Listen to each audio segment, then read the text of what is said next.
Ready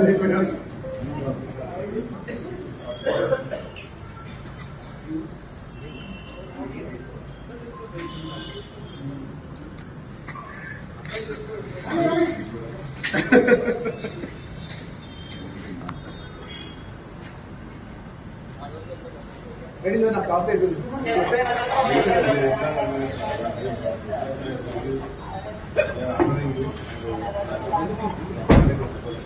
sir మీరు ఏం order చేయండి, మీరు ఏం ఆర్డర్ చేయండి. ఎందుకంటే అర్థం మార్చుకుంటాను బయట ఒక మనిషి పంపించమంటే సార్ నాకు తీసుకెళ్తాం తప్పలేదు, తీసుకెళ్తాం తప్పలేదు కాదు, దాంట్లో తప్పలేదు. మరీ బెడ్రూమ్ బయటకు వచ్చి బెడ్రూమ్ నుంచి వెళ్ళిపోతాం, స్కూల్ నుంచి వాళ్ళని చేశారు. అది ఇది మీకు తప్పకుండా నేను చెప్తున్నా, ఇది మంచి విషయం కాదు.